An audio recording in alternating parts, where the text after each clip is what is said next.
I've lost some of the footage. I did a little video on how to put all the beard on, but that's gone a little bit awry. It's not working, but you can see what I've done. Some of these bits are not stuck down quite as well as they need to be, so I will be going back over them with a little bit of glue, just lifting up and sticking back down. But this gives you a general idea of what I'm going for. I'll be going around, get my little scissors and just trimming off the beard a little bit. As I said, I was going to go for a Viking, but you can see from this you can do pretty much anything you wanted. I mean, you've got your Tudors, you've got fantasy figures, superheroes, anything you want. Let's have a look at doing the helmet. So, several ways of doing this.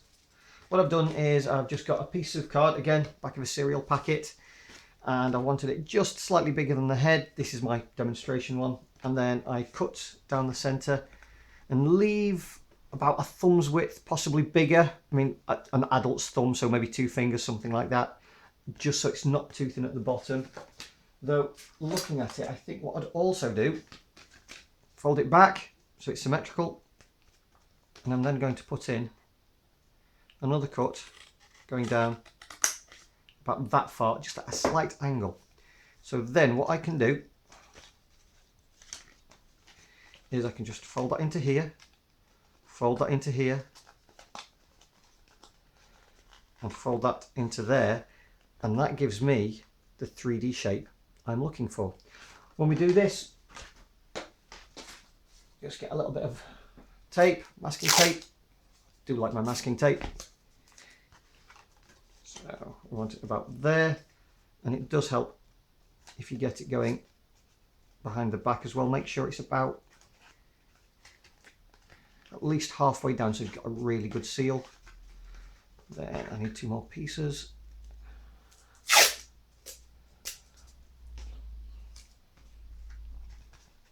And you want the fold on this side to be about the same as the fold on this side. So don't bring this one in all the way there and this one just a little bit. So just keep it about the same. So just a few millimeters, half a centimetre, something like that. Going over.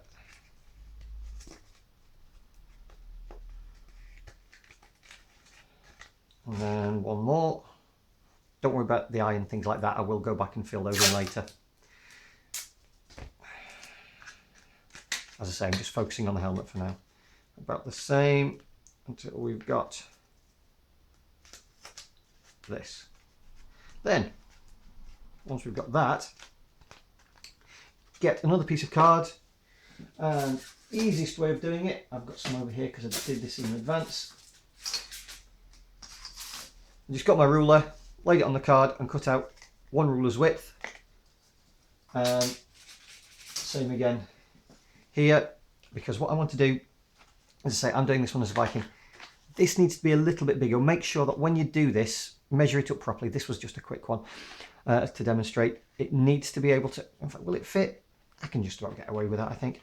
It needs to be just slightly bigger than the head. So I'd add another, if I'm looking at this from the side, very carefully, from the side, maybe an extra centimetre either side. It doesn't matter if it goes a bit wrong because it's only a little bit of cardboard. It only takes a few minutes to make a new one. Then you're going to need, let's see, we're going to put the nose piece on first. We're not sticking yet, we're just planning where it's going to go. So the nose piece is going to go, work out where your centre line is and have it so it can fold over the top, and we'll tape that in place, not just yet though. And think, right, I'm going to trim that about here. And then I'm also going to have a piece that goes across the brow. And again, if you fold that over on the edges, in fact, you can even, let's see, yeah, I would probably, once it's all lined up, and fold it so it goes around the back of the head as well, and tape it onto the back so it joins the helmet properly to the head and it gives you a really good bond. But before you do that, the next step, I think I've got some left over. Here we go. I did mention this before. Instead of trying to paint it, I'm just going to cover it in tin foil. So get your tin foil,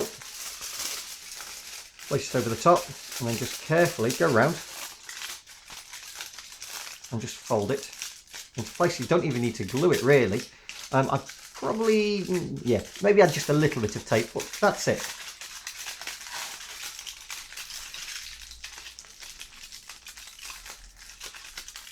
what you're looking for is it to be nice and clean on the front. I've not done that too well there, but I'm not going to worry because I'm going to have this brow bit to cover it. You want it to, it can be as messy as you like on the back. No one's ever going to see the back, it's going to be covered. What matters is the front. There we go. So you're going to have that piece, which will let me slip down. Have I got any? I don't have that much tin foil left here. I'll have to get some more later, but you can work out what I'm doing. We said it's going to be about this long, so I'll trim that. Oh no, that was that one, wasn't it? That's going to go to about, let's have a look. Comes down, protects the nose, so that will go to there. And make sure it's a nice square edge, so it's not going off at a funny angle, unless you want it to be an angle on both sides. If you wanted to make it more Anglo-Saxon, you could actually put more pattern work in there. If you look at examples of, well, actually Vikings as well, the helmet styles do actually cross over a lot. Sometimes they were very, very ornate. But if you look at things like the Anglo-Saxon Sutton Hoo helmet, you'll see how ornate it is, and you can put in face guards where you've got the eye holes and all sorts of things. And again, I'm doing Anglo-Saxon slash Viking. Look at the Romans, look at any period in history. You can do whatever you want, and it's all about using your imagination and just being creative. Anyway, I'm going to leave this here. I'm going to cover this in tin foil, just like I've done with this one. I'm going to cover this in tin foil. I'm going to stick all the bits together. I'll get the eye sorted, I'll get these bits sorted, and then you'll see the whole thing when it's finally finished.